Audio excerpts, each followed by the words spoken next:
दोस्तों, बहुत समय पहले की बात है। किसी नगरी में एक युवक रहा करता था। वह युवक बहुत ही शर्मीला था। वह इतना शर्मीला था कि जब भी उसके सामने कोई नया व्यक्ति आ खड़ा होता तो वह उससे बात तक नहीं करता था। यहां तक कि जिन्हें वह जानता था, पहचानता था, उनसे भी बात करने में उसे बहुत शर्म आया करती थी। वह उनसे भी ठीक से बात नहीं कर पाता था और अपनी इस समस्या के कारण वह खुद ही बहुत परेशान रहता था, क्योंकि वह अपने जीवन में कुछ कर ही नहीं पा रहा था। धीरे धीरे समय बीतता गया और समय बीतने के साथ साथ उस युवक की शर्म आने की आदत भी बढ़ती चली गई, जिस कारण वह अत्यधिक निराश रहने लगा, परेशान रहने लगा, चिंतित रहने लगा। उसे यह समझ नहीं आ रहा था कि वह अपनी इस समस्या से किस तरह से छुटकारा पाए। उसके घर वाले भी अब उसकी इस समस्या को लेकर बहुत चिंतित रहने लगे थे। वे सोचते थे इसका क्या होगा, या अपने जीवन में कुछ कर पाएगा भी या नहीं। जब भी वह कहीं पर काम के लिए जाता तो लोग उसके इस सीधेपन का फायदा उठाते, उसे परेशान करते। वह कुछ ज्यादा कह नहीं पाता था, जिस कारण उसे कोई कुछ भी कह देता और वहां से चला जाता। इन्हीं सब कारणों की वजह से उसका मन कहीं भी किसी भी काम में नहीं लगता। वह हर काम को कुछ ही दिनों में छोड़ दिया करता। उसके मन में बहुत कुछ चल रहा था। उसके मन में विचारों के तूफान उठ रहे थे। वह सबसे बहुत कुछ कहना चाहता था, लेकिन अपनी इस आदत के कारण वह किसी से कुछ नहीं कह पा रहा था। वह अंदर ही अंदर घुटता जा रहा था। सारे विचार, सारी बातें उसके मन में ही दबी पड़ी थीं, लेकिन कभी भी वह किसी से भी अपने मन की बात नहीं बताता था। जब छोटा सा बच्चा था तब उसे लोग बहुत पसंद करते थे। उसकी इस आदत को भी लोग सराहते थे, लेकिन इसी आदत की वजह से जब वह बड़ा हो गया, युवा हो गया, तो इसी आदत के कारण उसे अपना जीवन जीने में भी अत्यधिक परेशानियां उठानी पड़ रही थीं। और वह युवक भी अपनी इस गलती के कारण बहुत परेशान रहता। अपनी इस एक आदत से छुटकारा पाना चाहता था। वह चाहता था कि वह लोगों से अपने मन की बात खुलकर कह पाए। वह जो कुछ करना चाहता है, जो कुछ कहना चाहता है, वह सबसे वह खुलकर कह सके, कर सके। लेकिन जब भी कोई दूसरा उसके सामने आता तो उसकी जुबान मानो खुलती ही नहीं। यहां तक कि वह अपने माता पिता के सामने भी ठीक से बात नहीं कर पाता था। केवल उसके कुछ मित्र थे जिनसे वह अपने मन की बात कर पाता था। जब भी वह किसी बात का जवाब देता तो लोग उसकी हंसी उड़ाते, उसका मजाक बनाते। लोग कहते कि आज तो तेरे मुंह में भी जबान आ गई है। यह समस्या दिन ब दिन बढ़ती चली जा रही थी और इस समस्या के कारण अब उसके पिता भी अत्यधिक चिंतित रहने लगे थे। वह चाहते थे कि उनका बेटा भी दूसरों के सामने अपने मन की बात रख सके, लेकिन एक दिन जब अपने उस बेटे को दूसरों के सामने शर्मिंदा होता हुआ देख रहे थे, तभी उन्हें बहुत क्रोध आया और वह अपने बेटे को खरी खोटी सुनाने लगे। उन्होंने उसे इतना डांट दिया कि वह युवा लड़का अत्यधिक क्रोधित हो गया और वहां से बिना कुछ कहे वह वहां से चला गया। शाम हो चुकी थी और अब तक उनका बेटा घर नहीं लौटा था। माता और पिता दोनों बड़े ही चिंतित थे। वे अपने बेटे को वापस घर पर देखना चाहते थे, लेकिन युवा लड़का तो भागते भागते पहाड़ की चोटी पर जा पहुंचा था। वह वहां से नीचे की ओर झांक रहा था और ईश्वर से कह रहा था, हे भगवान, आपने मुझे ऐसा क्यों बनाया? लोग मेरा मजाक उड़ाते हैं, लोग मेरी हंसी उड़ाते हैं। जब मैं इस दुनिया में अपने मन की बात रख ही नहीं सकता, मैं किसी से कुछ कह ही नहीं सकता, तो फिर मैं इस जीवन को जीकर क्या करूंगा? जब भी मैं किसी से कुछ कहने की कोशिश करता हूं तो लोग मेरा मजाक बनाते हैं, मेरी हंसी उड़ाते हैं। यहां तक कि वह मुझसे कुछ भी कहकर चले जाते हैं और मैं उनका जवाब नहीं दे पाता। ऐसा जीवन जीकर मुझे क्या मिलेगा? इसलिए मैं तेरे पास आ रहा हूं। इतना कहकर जैसे ही वह युवक कूदने की तैयारी कर रहा था कि तभी पीछे से आवाज सुनाई पड़ी, बेटा, जान देना तो बहुत आसान है, लेकिन इस जान को तुम वापस नहीं पा सकोगे। जैसे ही यह आवाज उसके कानों में पड़ी, वह पीछे मुड़कर देखने लगा। उसने जैसे ही पीछे मुड़कर देखा, उसने पाया कि एक बौद्ध भिक्षु उसके पीछे खड़े हैं। उन्हें देखकर वह डर सा गया और अपने कदम पीछे खींच लिए और चुपचाप वहां पर खड़ा हो गया। अपनी आदत के कारण वह उनसे कुछ कह नहीं पा रहा था। तभी बौद्ध भिक्षु उस युवक से कहते हैं, बेटा, क्या बात है? आखिर तुम यहां पर क्या कर रहे हो और तुम अपने इस जीवन को क्यों समाप्त करना चाहते हो? यह अनमोल जीवन बहुत कम लोगों को नसीब होता है और तुम्हें यह जीवन व्यर्थ लगता है। इस पर वह युवक कहता है, नहीं नहीं, कुछ नहीं, मैं तो बस यहां पर खड़ा होकर देख रहा था। तभी बौद्ध भिक्षु उस युवक से कहते हैं, बेटा, मैं जानता हूं कि तुम यहां पर क्या करने आए थे। तुम मुझसे कुछ नहीं छुपा सकते, लेकिन मैं चाहता हूं कि तुम अपनी समस्या मुझसे खुद बताओ, तभी मैं उसका समाधान तुम्हें बता पाऊंगा। यदि तुम चाहते हो कि कोई तुम्हारी मदद करे तो उसके लिए पहले तुम्हें ही आगे बढ़ना होगा। यदि तुम चाहते हो कि मैं तुम्हारी समस्या का समाधान करूं तो तुम्हें मुझे अपनी समस्या बतानी होगी, वरना मैं कुछ नहीं कर सकूंगा। उन बौद्ध भिक्षुओं की यह बात सुनकर वह युवक कहता है, नहीं नहीं, मैं ठीक हूं, मैं सच कह रहा हूं। उस युवक की यह बात सुनकर बौद्ध भिक्षु उस युवक से कहते हैं, ठीक है बेटा, यदि तुम नहीं चाहते कि मैं तुम्हारी मदद करूं तो कोई बात नहीं, मैं तुम्हारी बात पर विश्वास कर लेता हूं। लेकिन तुम्हें भी मेरी एक बात पर विश्वास करना चाहिए कि मैं तुम्हारी मदद के लिए ही यहां पर आया हूं। तुम चाहो तो तुम अपनी समस्या मुझे बता सकते हो और मैं तुम्हारी इस समस्या का समाधान भी अवश्य करूंगा। इसका जवाब देते हुए युवक उन बौद्ध भिक्षु से कहता है, नहीं नहीं, मैं ठीक हूं, आप जाइए। इस पर वह बौद्ध भिक्षु उस युवक से कहते हैं, ठीक है बेटा, यदि तुम चाहते हो कि मैं यहां से चला जाऊं तो मैं यहां से चला जाता हूं, लेकिन मेरी एक बात याद रखना, मेरे जाने के बाद मैं तुम्हारी कोई मदद नहीं कर पाऊंगा और हो सकता है कि तुम्हारी मदद के लिए कोई और आगे भी ना आए। इतना कहकर बौद्ध भिक्षु पीछे की ओर मुड़े और अपने मार्ग में आगे बढ़ने लगे। वो युवक वहीं पर खड़ा होकर यह सब देख रहा था। जैसे ही वह कुछ दूर पहुंचे तभी उस युवक ने जोर से आवाज लगाई, हे गुरुदेव, मेरी समस्या बहुत बड़ी है, क्या आप उसका समाधान कर सकेंगे? क्या आप मुझे उसका समाधान दे सकेंगे? यह सुनकर बौद्ध भिक्षु वहीं पर खड़े हो गए। पीछे मुड़कर उन्होंने उस युवक की बात का जवाब देते हुए कहा, बेटा, इस दुनिया में कोई भी ऐसी समस्या नहीं है जिसका कोई समाधान न हो। यदि तुम मुझे अपनी समस्या बताओगे तो मैं उसका समाधान अवश्य करूंगा। तभी वह युवक उन बौद्ध भिक्षु से अपनी समस्या बताते हुए कहता है, गुरुवर, मेरी एक बहुत बड़ी समस्या है कि मैं शर्मीला हूं, जिस कारण मैं किसी से कोई बात नहीं कर पाता। यहां तक कि मैं अपने मन की बात भी किसी को नहीं बता पाता।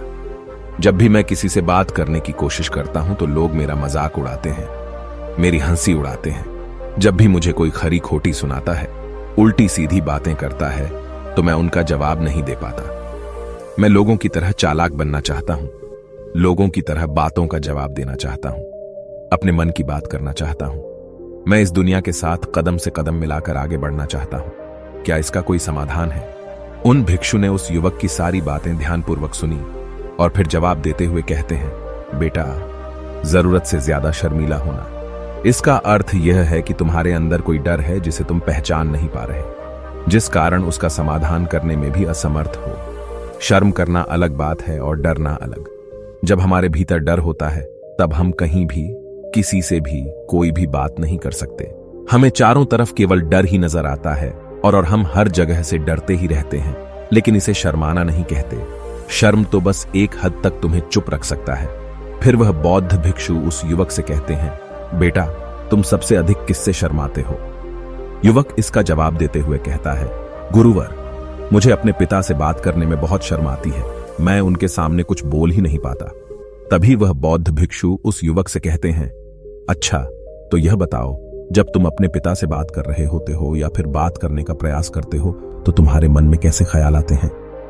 युवक इसका जवाब देते हुए कहता है, गुरुवर, जब भी मैं अपने पिता से बात करने का प्रयास करता हूं तो मुझे ऐसा लगता है कि मानो मेरे पिता अभी मुझे डांट देंगे, मुझ पर क्रोध करेंगे, मुझसे या नाराज हो जाएंगे, और कहीं ना कहीं मुझे यह भी लगता है कि मैं कुछ गलत बात ही करूंगा। यहां तक कि मेरे मन में ऐसे भी ख्याल आते हैं कि शायद मेरे पिता मुझसे प्यार ही नहीं करते। परंतु गुरुवर, आप कहते हैं कि शर्म अलग है और डरना अलग बात है, तो क्या कोई ऐसा उपाय है जिससे मुझे डर ही ना हो? क्या कोई ऐसा रास्ता है जिससे मेरे अंदर का यह डर पूरी तरह से समाप्त हो जाए? कृपा करके मुझे इस समस्या का समाधान बताइए।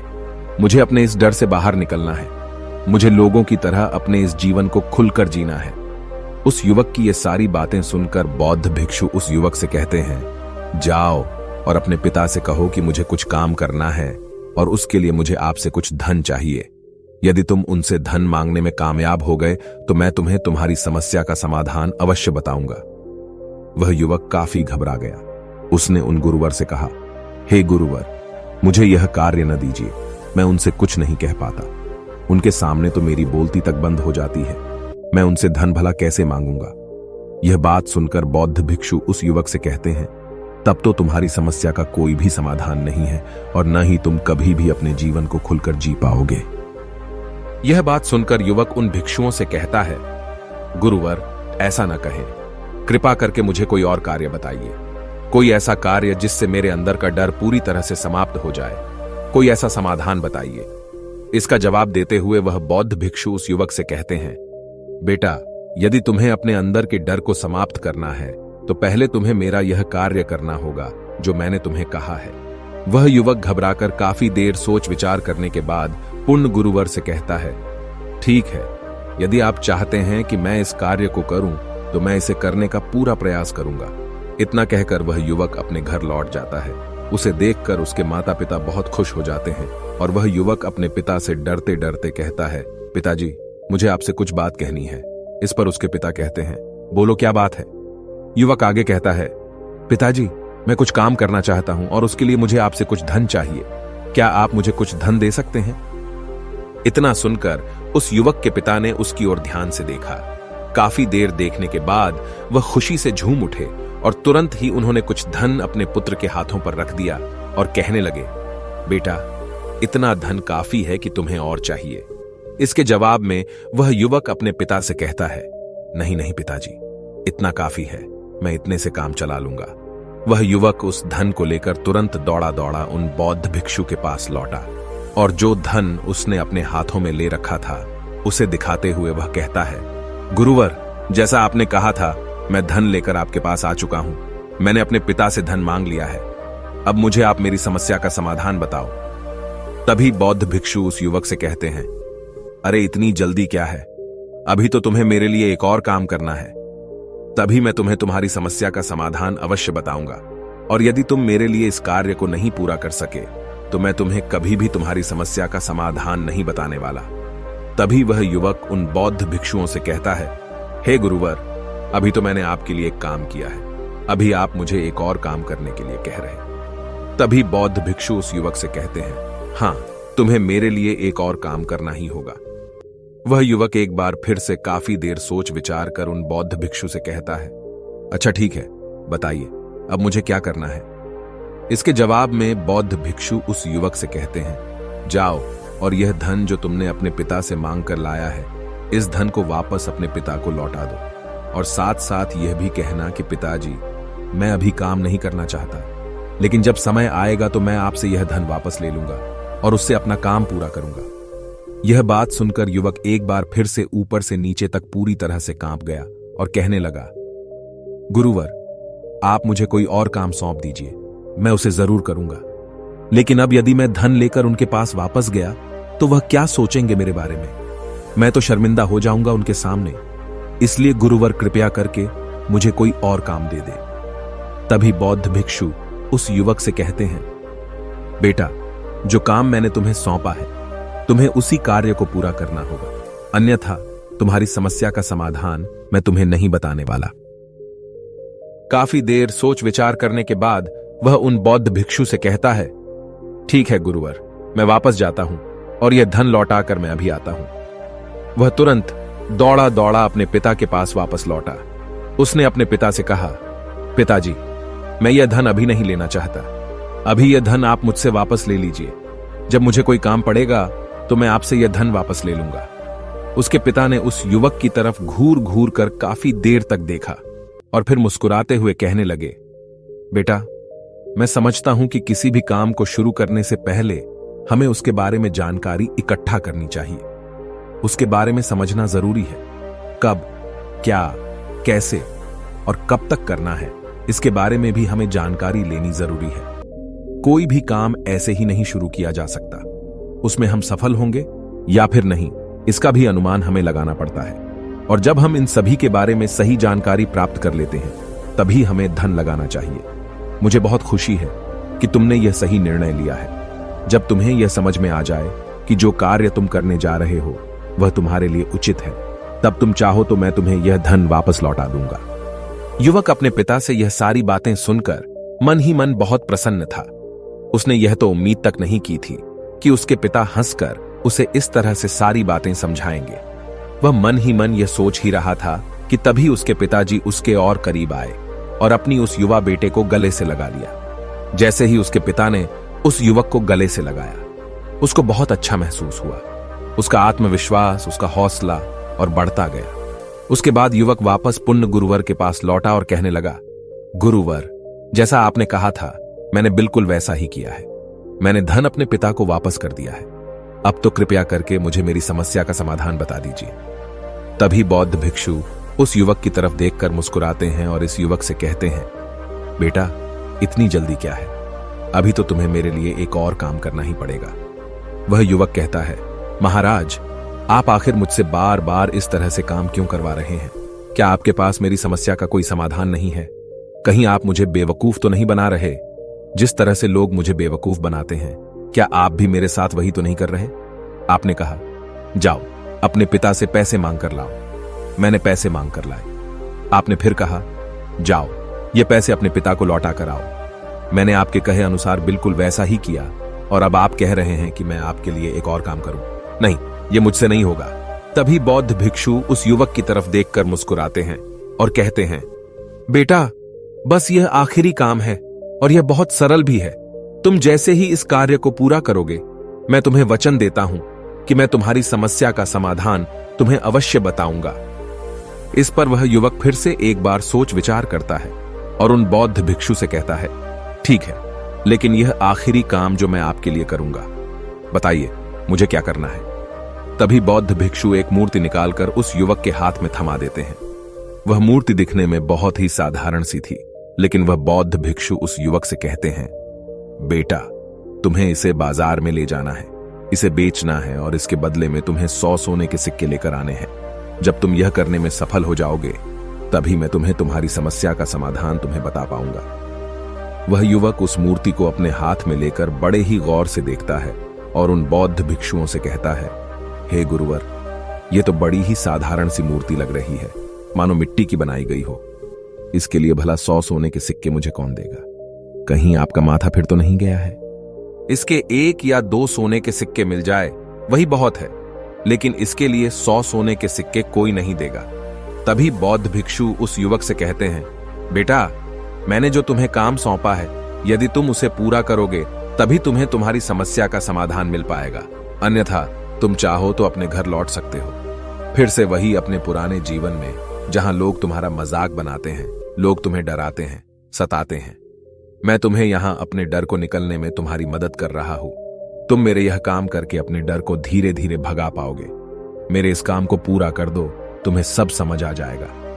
वह युवक उन बौद्ध भिक्षुओं की बात सुनकर मन ही मन यह विचार करता है कि मुझे तो मेरी समस्या का समाधान किसी भी हालत में चाहिए, जिस कारण वह उस मूर्ति को उठाकर बाजार की ओर चल पड़ता है। बाजार पहुंचकर वह एक जगह चुपचाप उस मूर्ति को लेकर खड़ा हो जाता है और इंतजार करने लगता है कि कोई आएगा और उसे उस मूर्ति के बारे में पूछेगा और तब वह उस मूर्ति के लिए 100 सोने के सिक्के की मांग करेगा। देखते ही देखते काफी समय बीत गया, लेकिन अभी तक उसके पास कोई भी व्यक्ति नहीं आया था। उसने आसपास देखा तो लोग चिल्ला चिल्ला कर अपने सामानों को बेच रहे थे, जोर जोर से आवाज लगा रहे थे। उसने भी सोचा, यदि मुझे अपनी इस मूर्ति को बेचना है तो मुझे भी जोर जोर से आवाज लगानी होगी। उस युवक ने चिल्लाना शुरू किया, लेकिन वह इतनी जोर से नहीं चिल्ला पा रहा था। उसकी आवाज उसे खुद तक सुनाई नहीं पड़ रही थी, तो भला उसकी आवाज को दूसरे कैसे सुनते, जिस कारण उसे कोई भी व्यक्ति खरीदने के लिए तैयार नहीं था। धीरे धीरे शाम का समय हो चुका था और उस व्यक्ति को यह डर था कि कहीं वह बौद्ध भिक्षु वहां से कहीं चला न जाए, अन्यथा उसे उसकी समस्या का समाधान कौन देगा। यह सोचकर उसने जोर जोर से आवाज लगानी शुरू की कि 100 सोने के सिक्के में यह मूर्ति ले लो। उसकी आवाज सुनकर लोग उसके पास आने लगे और उससे यह सवाल करने लगे, इस मूर्ति में ऐसा क्या है जो तुम इसके लिए 100 सोने के सिक्कों मांग रहे हो? इसके अंदर ऐसा कुछ तो खास होगा ही। युवक काफी देर सोच विचार कर उस युवक से कहता है, नहीं नहीं, मुझे कुछ नहीं पता, मैं तो बस यह मूर्ति यहां पर बेचने आया हूं। तभी उसमें से एक युवक उस युवक से कहता है, अगर ऐसी बात है तो इस मूर्ति को कोई नहीं खरीदने वाला। आखिर इस मूर्ति में ऐसा क्या खास है जिसके लिए तुम सोने के सिक्के की मांग कर रहे हो? यह तो तुम्हें बताना ही पड़ेगा। धीरे धीरे कई लोग उसके पास आए और सभी ने बस एक ही सवाल किया, आखिर इस मूर्ति में ऐसा क्या खास है, ऐसी क्या बात है जिसके लिए तुम सोने के सिक्के की मांग कर रहे हो? उस युवक ने से बातचीत की, उन्हें समझाने की कोशिश की, कई प्रयत्न किए, लेकिन कोई भी उस मूर्ति को 100 सोने के सिक्के देकर खरीदने के लिए तैयार नहीं था। वह निराश हो गया। उसे कुछ समझ नहीं आ रहा था कि वह क्या करे। तभी बाजार में उसने देखा कि कुछ लोग अपने सामानों की खासियत बता रहे हैं। उसे बेचने के लिए उसकी खास खास बातों के बारे में लोगों को समझा रहे हैं। यह देखकर उसने भी सोचा कि मुझे भी इस मूर्ति की कुछ खासियत लोगों को बतानी होगी। उसने फिर एक बार जोर जोर से आवाज लगानी शुरू की। समस्या का समाधान निकालने वाली मेरी गुरु की इकलौती मूर्ति, जो इस दुनिया में केवल एक ही है जिसके पास भी यह मूर्ति होगी, उसके घर में कोई समस्या नहीं होगी। यह मूर्ति उस समस्या का समाधान तुम्हें अवश्य बताएगी। यह सुनकर लोग उसके पास पहुंचने लगे और उसे यह सवाल करने लगे, क्या सच में यह मूर्ति जिसके पास होगी उसके पास कोई समस्या नहीं होगी? क्या सच में यह सभी समस्याओं का समाधान करती है? इसका जवाब देते हुए युवक कहता है, हां, सभी समस्याओं का समाधान कर देती है। यदि आप इस मूर्ति को ले जाते हैं, आपके घर में कोई भी समस्या होगी तो उसका समाधान यह आपको अवश्य बताएगी। चाहे कोई भी समस्या हो, कैसी भी समस्या हो, कैसी भी परिस्थिति हो, आपको इसका समाधान अवश्य मिलेगा। इतना सुनने के बाद अब वही एक मूर्ति सबको चाहिए थी। उस मूर्ति के दाम लगाने लगे। कोई उसे 200 सोने के सिक्के तो कोई 400, कोई 600 तो कोई 1000 सोने के सिक्के देने के लिए तैयार था। उस मूर्ति की कीमत लगातार बढ़ती जा रही थी। जैसे जैसे लोगों को पता चलता जा रहा था कि यह मूर्ति लोगों की समस्या का समाधान करती है, लोग उसे किसी भी कीमत पर खरीदने के लिए तैयार हो गए थे। अब वह युवक भी आत्मविश्वास के साथ और जोर से चिल्ला रहा था, लोगों को उस मूर्ति के बारे में समझा रहा था, बता रहा था। अब उसके मन में कोई डर नहीं था। वह लोगों को उस मूर्ति के बारे में पूरे आत्मविश्वास के साथ, बिना घबराए, उस मूर्ति की खासियत बताने में लगा हुआ था, जिस कारण लोग उस पर भरोसा कर रहे थे। और वह भरोसा लोगों की नजरों में नजर भी आ रहा था। जैसे जैसे अंधेरा होता गया, लेकिन लोगों की भीड़ मानो कम होने का नाम ही नहीं ले रही थी। लोग उस मूर्ति को खरीदना चाहते थे। उस युवक ने जोर से आवाज लगाई कि मुझे क्षमा करें, यह मेरे गुरु की मूर्ति है और मैं इसे बेचना नहीं चाहता। इतना कहकर वह युवक उस मूर्ति को लेकर वापस खाली हाथ लौट आया और उन गुरुवर के पास पहुंचा और उन गुरुवर से कहने लगा, हे गुरुदेव, आपका बहुत बहुत धन्यवाद। इस मूर्ति ने मेरी समस्या का समाधान कर दिया। मुझे समझ में आ गया कि मेरी क्या समस्या थी। हालांकि मैं इसे बेचकर सोने के सिक्के तो आपके लिए नहीं ला पाया, लेकिन मुझे मेरी समस्या का समाधान अवश्य मिल गया। आपका बहुत बहुत धन्यवाद। इस बात को सुनकर बौद्ध भिक्षु उस युवक से कहते हैं, बेटा, मैंने तुम्हारी समस्या का समाधान नहीं किया है। तुमने तो खुद ही अपनी समस्या का समाधान किया। अपनी समस्या तुमने खुद ही सुलझाई है। तुम्हारे मन में हजारों सवाल थे। मैं यह करूंगा तो लोग क्या कहेंगे, मेरे बारे में क्या सोचेंगे। यदि मैं अपना मुंह खोलूंगा तो लोग मेरे पर हंसेंगे। यदि मैंने मुंह खोला तो मैं कुछ गलत ही करूंगा। ऐसे कई सारे विचार तुम्हारे मन में थे। ऐसे कई सारे डर तुमने अपने मन में पाल रखे थे। लेकिन जब इस मूर्ति के बेचने के दौरान तुमने उन हजारों लोगों का सामना किया, उनके सामने खुलकर अपनी बात रखी, उनके सामने खुलकर वह कहा जो तुम्हें कहना था, तो तुम्हारे मन का डर खुद खुद समाप्त हो गया। जिसे तुम शर्माना कहते थे, वो अपने आप ही तुम्हारे भीतर से कहीं गायब हो गया। युवक अपने गुरु की यह बात सुनकर अपने गुरुवर से कहता है, गुरुवर, आप सही कहते हैं। आपने आज मेरे मन में वो विश्वास जगा दिया है जिसे मैं अब अपने जीवन में कुछ भी हासिल कर सकता हूं। आपका बहुत बहुत धन्यवाद। डर को धीरे धीरे खत्म करने से ना ही आपको शर्म आएगी और ना ही डर लगेगा। और जब आपके भीतर का डर हमेशा के लिए समाप्त हो जाएगा, तो आप अपने जीवन में जो भी कुछ करना चाहते हैं, जो भी कुछ पाना चाहते हैं, उसका रास्ता आपके लिए पूरी तरह से साफ हो जाएगा और आप अपने मार्ग पर तेजी से आगे की ओर बढ़ने में सक्षम भी हो जाएंगे। इसलिए लोग क्या कहते हैं, क्या कहेंगे, ये सब छोड़ दीजिए और खुद पर विश्वास कीजिए, क्योंकि आप ही हैं जो अपने इस डर का सामना कर सकते हैं। अगर आप किसी ऐसे व्यक्ति को जानते हैं जो हर वक्त शर्माता है या अपनी बात खुलकर लोगों के सामने नहीं रख पाता, तो ये वीडियो उनके साथ शेयर करना ना भूलें। दोस्तों, उम्मीद है कि आपने आज के इस वीडियो से जरूर कुछ न कुछ सीखा होगा। ऐसी ही ज्ञान से भरपूर कहानियां सुनने के लिए सब्सक्राइब करें। और दोस्तों, हमें काफी सारे कमेंट्स आए हैं ये पूछते हुए कि हम कहानियां कहां से लेते हैं। हमने इस बारे में सोचकर अपने मेंबर्स को ये कहानियां देने का फैसला किया है। तो अगर आपको कहानियां पढ़ने में इंटरेस्ट है तो प्लीज बोधि इंस्पायर्ड की मेंबरशिप ज्वाइन करें। चलिए मिलते हैं एक और वीडियो में। तब तक के लिए अपना ख्याल रखें। नमो बुद्धाय।